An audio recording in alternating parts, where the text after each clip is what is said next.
पहली बार आई हैं जोधपुर मणिका? हाँ, जोधपुर में पहली बार आई हूँ। तब तो मुंह दिखाई की तालियां।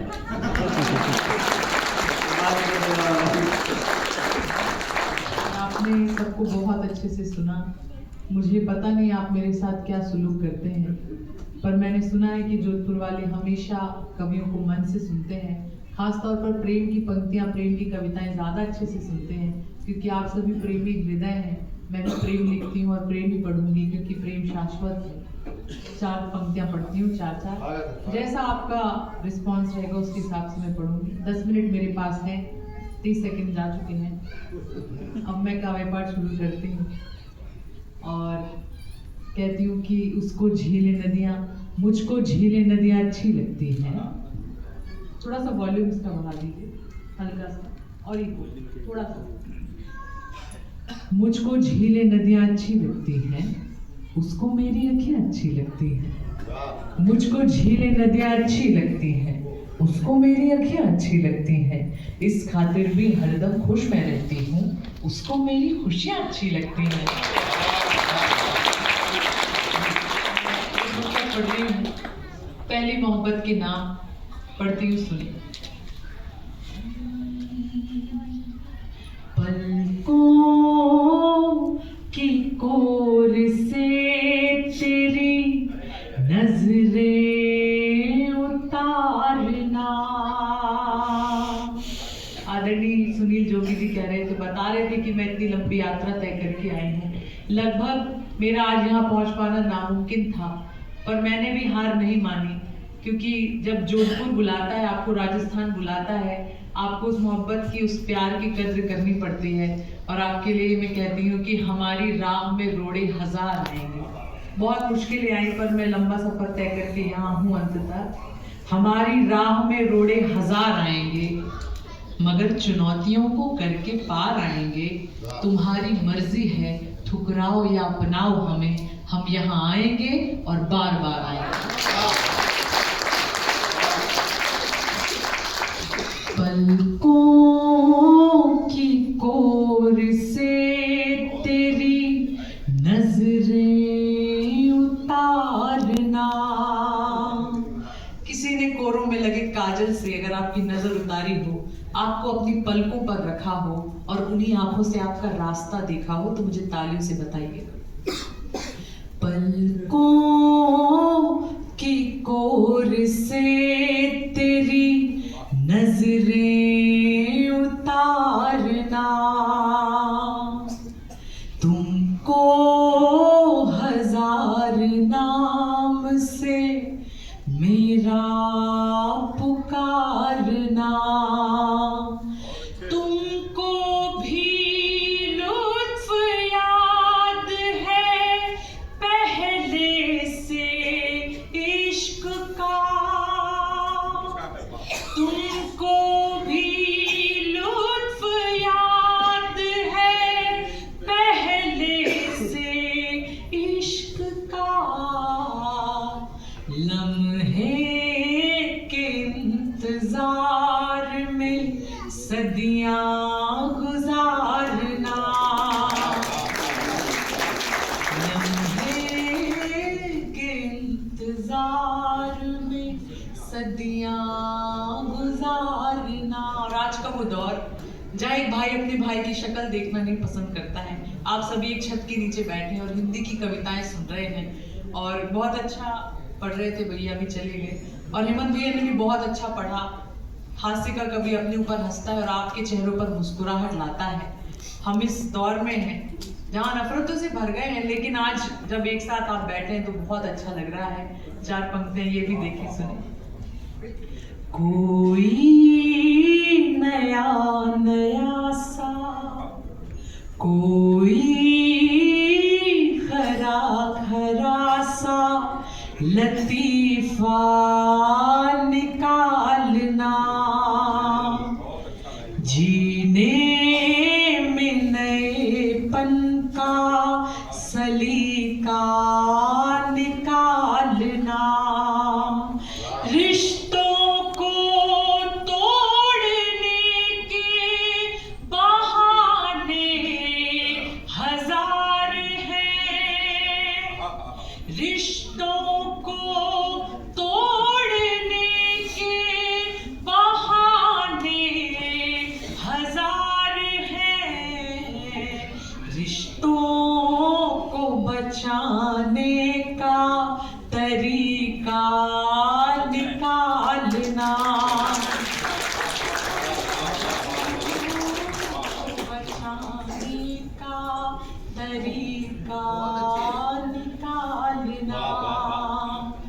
सच्चा प्रेम वो होता है जो ताने नहीं देता, चाहे रिश्ता खत्म भी हो जाए। पढ़ती हूँ पंक्तियां, सुनो। दिल से सुहानी याद का साया नहीं गया। ऐसे ऐसे करने से नहीं होता, वाह वाह करना पड़ता। दिल से सुहानी याद का साया नहीं गया, क्यों राबता किसी से निभाया नहीं गया। दिया आपने कसम थी आपकी बस इसलिए, दिया आपने कसम थी आपकी बस इसलिए, आँखों से एक आंसू भी बहाया नहीं गया।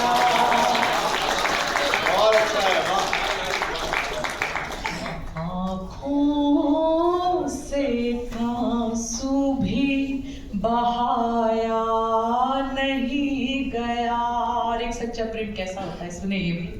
तीर की मतलब अंधेरा, आप सभी जानते होंगे।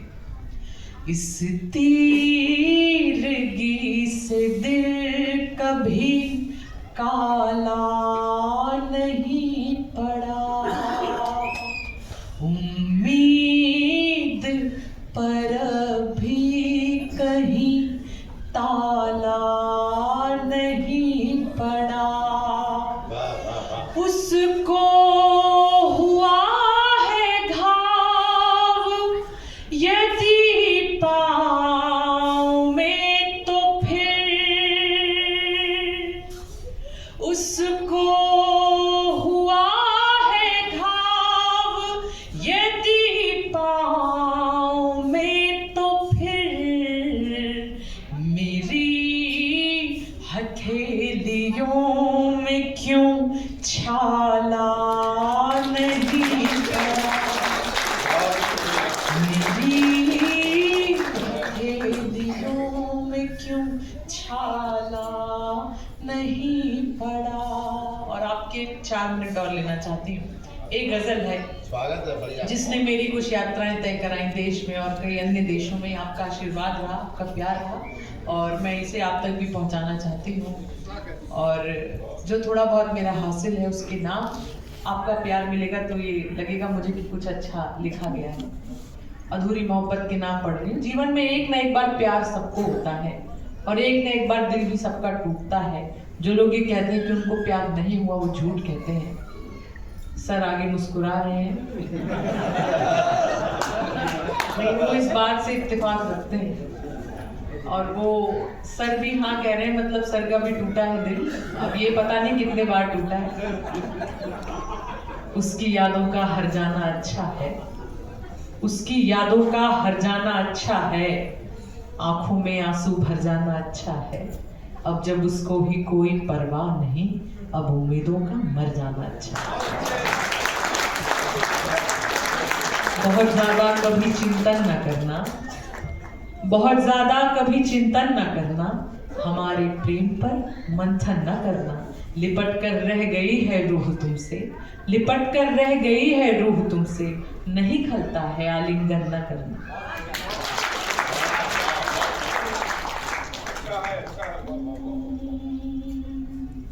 शहर के शोर में वीरानियां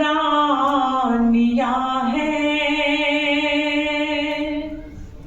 शहर के शोर में वीरानियां हैं। यहाँ तुम हो मगर तन्हाइयां हैं, शहर के शोर में। वहीं पे बैठ के अरसा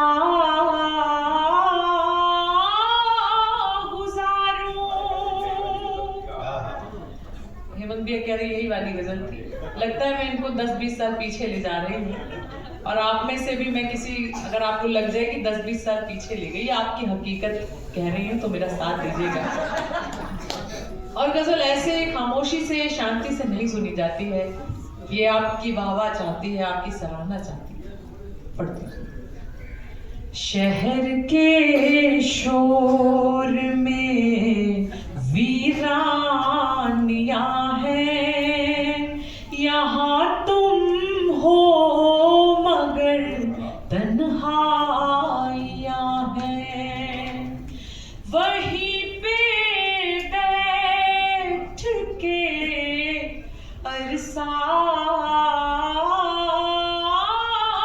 गुजारूं, वहीं पे बैठ के अरसा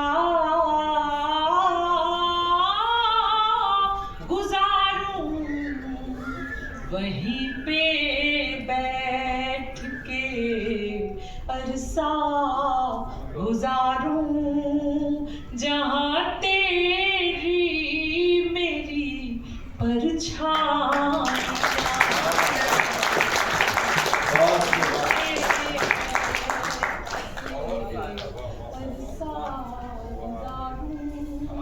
जहां तेरी मेरी परछाइयां हैं, उसी से रूठ कर उसको मनाना। ये शेर मैं पुरुषों के लिए पढ़ रही हूँ। बेचारा रूठता भी खुद है, मनाता भी खुद है। उसी से रूठ कर, आप क्यों गिर गए मुझसे? आपको आवाज आ रही पीछे से? अब इसको ऐसे ही भूल जाओ आप, जैसे लोग अपनी पूर्व प्रेमिका को भूल जाते हैं। इससे कोई छेड़खानी मत करो। उसी से रूठ कर उसको मनाना, उसी से रूठ कर उसको मनाना, दिलों की तो यही नादानियां हैं।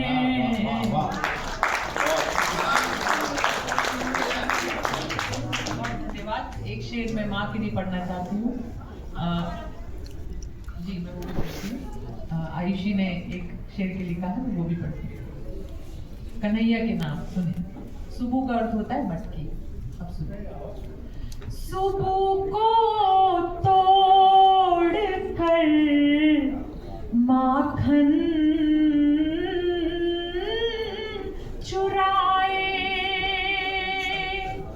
सुबह को तोड़ कर माखन चुराए, कन्हैया की यही शैतानियां हैं। शहर के शोर में, आखिरी एक शेर पढ़ रही हूँ, अपनी जगह पर बैठ जाऊंगी। मेरा ये मानना है कि माँ इकलौता ऐसा किरदार है जो हर एक व्यक्ति की भूमिका अकेले निभाना जानती है, और माँ ही इकलौता ऐसा किरदार है जिसकी भूमिका कोई नहीं निभा सकता। पूरी दुनिया पूछती है कि आपने कितना कमाया, और एक आपकी माँ ही है जो आपसे पूछती है कि आपने कुछ खाया। वो आपका चेहरा देखकर परेशानी पड़ना जानती है। आए दिन चोट की निशानी कौन देखेगा, गौर से और ये पेशानी कौन देखेगा, भरी दुनिया है चकाचौंध देखने को, मगर मेरे चेहरे की परेशानी कौन देखेगा। और हम लोग कहीं ना कहीं उनकी कुर्बानी की बुनियाद पे ही बने होते हैं। हम कितना भी कह लें कि हम सेल्फ मेड हैं, पर जब तक माएँ कुर्बानी नहीं देती हैं, अपनी इच्छाएं मिटा देती हैं हमको बनाने में। मैं वहाँ से पढ़ रही हूँ अंतिम शेर, मेरी विदाई। इतना प्यार दीजिए कि मुझे लगे थोड़ा सा जोधपुर मेरे साथ गया, और मुझे इतना प्यार दीजिए कि मुझे लगे थोड़ा सा जबलपुर ही होकर गया। अंतिम शेर पढ़िए। कभी माँ की हथेली चूम लेना, कभी माँ की हथेली चूम लेना, कभी माँ की हथेली चूम लेना। रही माँ की बड़ी कुर्बानियाँ हैं।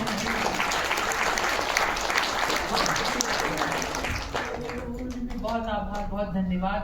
होठों पर मुस्कान हमारे रहती है जोधपुर वालों, आपके लिए तोहफे के तौर पर होठों पर मुस्कान हमारे रहती है।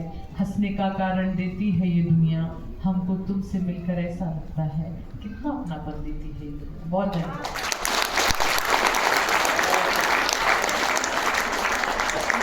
बहुत अच्छी तालियां बजा